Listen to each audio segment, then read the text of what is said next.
Alright, science fiction fans, so this video is going to be the first video in a new series that I'm launching called Collector's Corner. Now, I will create a playlist and keep adding videos to this playlist as I make them. But what this is it's going to be a series when I feel like I've completed a collection of something. Now, that can be a little bit vague and it can be a little bit different for everybody. You might say you want to collect a paperback of every novel that a certain author has written, or maybe you're into first edition hardbacks, whatever the case may be. You might even go after a certain series that a publisher has came out with. And so as I complete some of these collections, I will keep releasing these videos. And I'm also sitting in a corner, so that's why I'm calling it Collector's Corner. Now, like I said, it can be vague in some instances, but this first video is a pretty clear-cut, complete collection. And what I'm going to be going over today is a series of trade paperbacks that came out between November 1974 and March 1976. These were all reprints from previous editions, and they were published by Avon through the Equinox imprint of them. Now, it's kind of hard to find a lot of information about this series, but I did find a certain thread on a website that some people created almost like a fan site for Robert Silverberg, and they were asking Silverberg if he knew anything about this series because he has 2 books in this series. And he replied to them saying he didn't really know why the series died, but he thought it was way ahead of its time. So this can be kind of a hard collection to complete. I really didn't intend on collecting this series to begin with. When I get to the book, I'll mention the first book that I actually got out of this series, and I got a really good deal on it.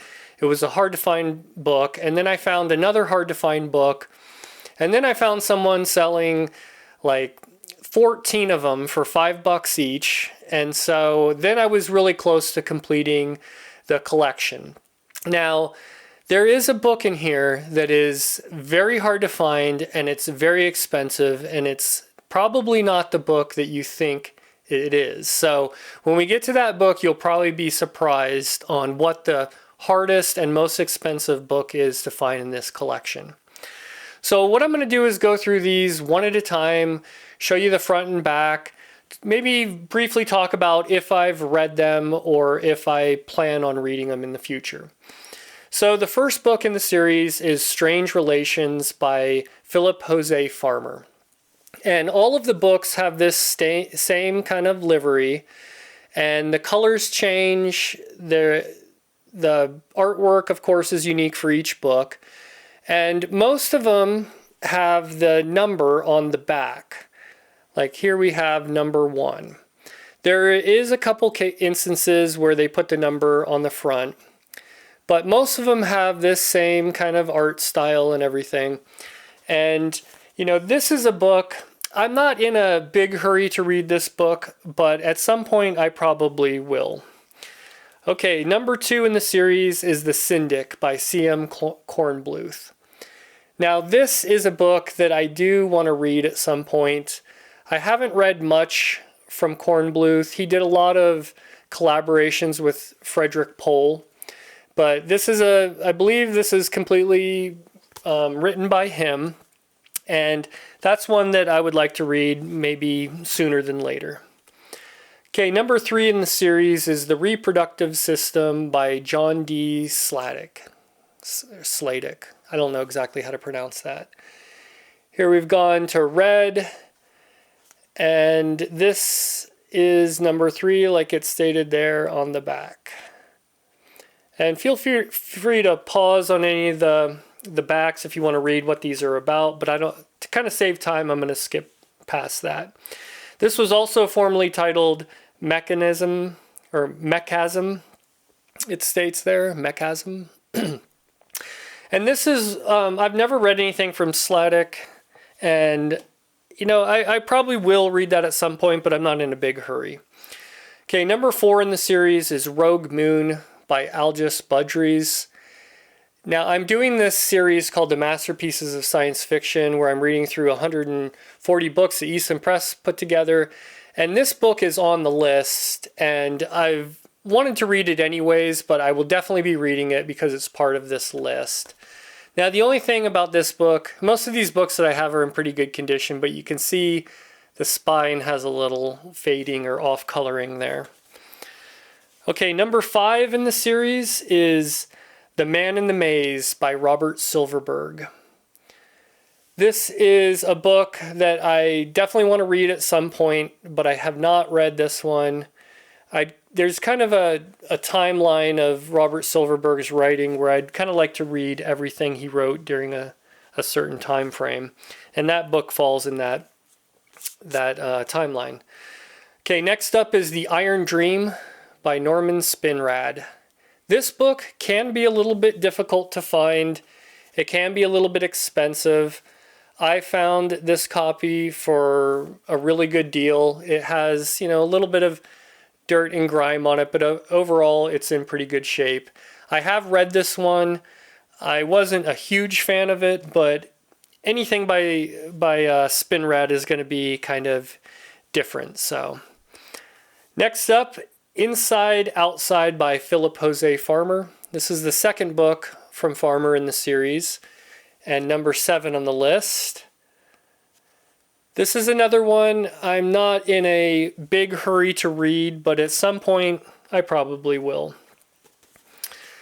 All right, now we have Omnivore by Piers Anthony. This is, I believe, the first book in a trilogy he wrote.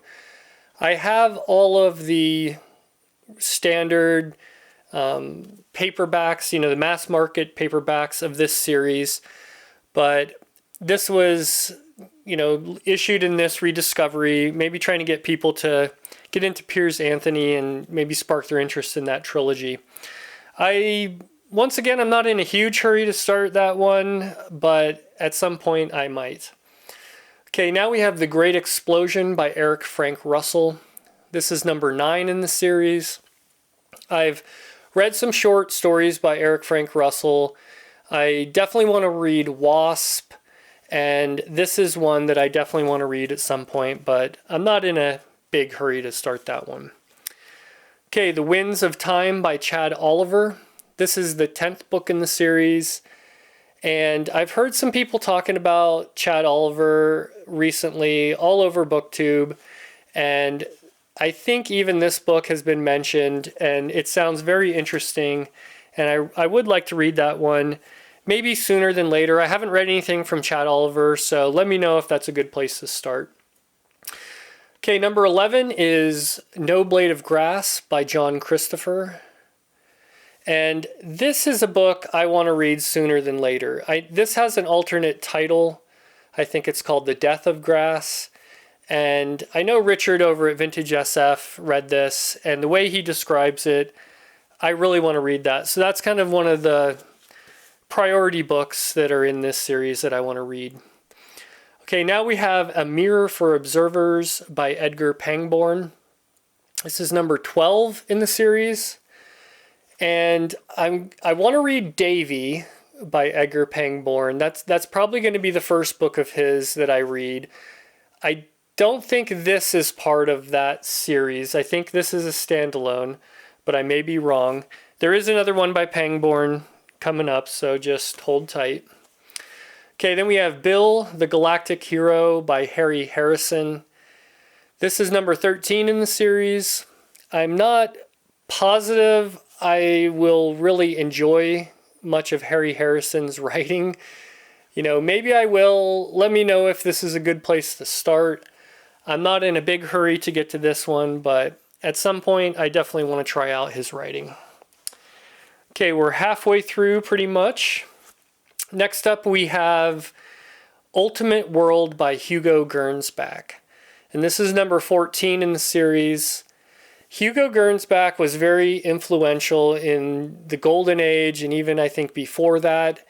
He's talked a lot about his editorship and some of his influence, but you don't hear much about his actual writing. So I really want to read this at some point just to see how he was as an author.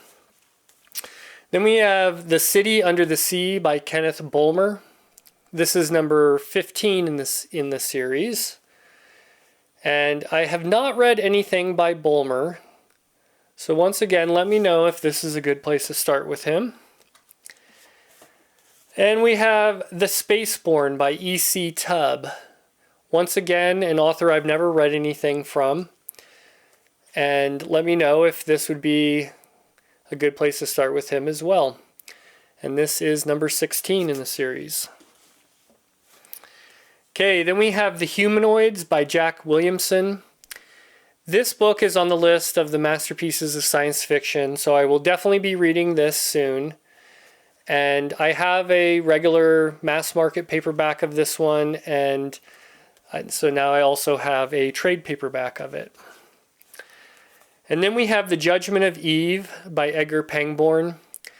This is one of the sequels to Davy. I can't remember if this comes directly after Davy, but depending on how I feel about Davy, I will probably go on and eventually read this one as well. Okay, number 19 in the series, First on Mars by Rex Gordon. I have not read anything from Rex Gordon. I believe I have the mass market paperback of this one.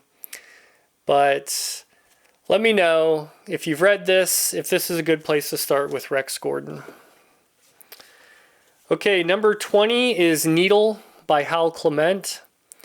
I've read a few, well, I think I've only read one novel from Hal so far and a bunch of his short stories. We've read the best of Hal Clement in the video series I'm doing with Richard and Matt. So Needle is probably a book I will definitely read at some point. And now we have the second Silverberg book on the list. It's called Night Wings. And this is number 21 in this series. And this is one I definitely want to read, probably sooner than later. Okay, number 22 on the list is Behold the Man by Michael Moorcock. And this one sounds very interesting. I've known about this book for quite a long time, and I definitely want to read this. I don't know if I really, I don't know how much I would enjoy some of Moorcock's other writing, some of his more fantasy style novels, but that is one that I definitely want to read.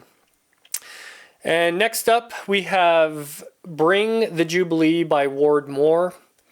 First off, you'll notice they actually added 23 to the front on this one. There's a few. And this is another book that's on the list of the masterpieces of science fiction. And so I will definitely be reading this in the coming year. And now we get to the most expensive book on the list. This is the 24th book that came out in the series, and it's called Anaria by Harry Martinson. And this is a very hard book to find. It can be very expensive, up to $200 or maybe even more. I was able to find a pretty good deal on this one. Condition unknown. I took a gamble and I ordered it through Thrift Books of all places. And I think they had it listed as good. It was a really good deal and it came in really good shape. So I was happy to find this one. This is, like I said, one of the hardest, most expensive books to find on the list. And from what I can tell, this is actually like a big, long poem. And it is written that way. And so you have stanzas going through here. It's supposed to be very interesting. I definitely am curious about this one and will definitely be reading that at some point. Okay, now we have The Crystal World by J.G. Ballard, another book on the list of the masterpieces of science fiction that I will definitely be reading in the coming year. And that was number 25, so we're down to 2. Number 26 on their list here was Revelations by Barry Malzberg. I've read one book by Malzberg and some of his short stories. I also read his kind of collection of essays. He's a very interesting character. I definitely want to read more from him. I don't know where this falls on my list of books I really want to read from him, probably in the lower half, but I probably will try to get to that at some point. And then the final book in this series that Avon came out with is number 27 in this series, Black Easter by James Blish. And it's kind of interesting because this is the first book that I actually acquired out of this series. And when I ordered this, I was just trying to find a copy of this book. I wanted to read it, and I found this for $10 on, believe it or not, I think it was a secondhand seller through Walmart. And I'd never really seen these books before. I had no idea of the size or anything like that.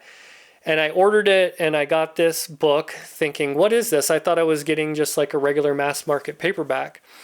And I held on to it. This can be kind of a expensive, harder to find book, but it was the first book that I collected in this series, and it's kind of what sparked my interest in the series overall. I've read this. I love this book. It's very entertaining. It's very different. I did a video review of this one and The Day After Judgment, so you can look on my channel and find that one. So that's it. That's all 27 books that are in this series of Avon's SF Rediscovery that they published through Equinox. Like I said, I'll be coming out with more videos like this as I complete different collections in my journey of buying books. So just stay tuned for those videos in the future, and once again, thanks for watching.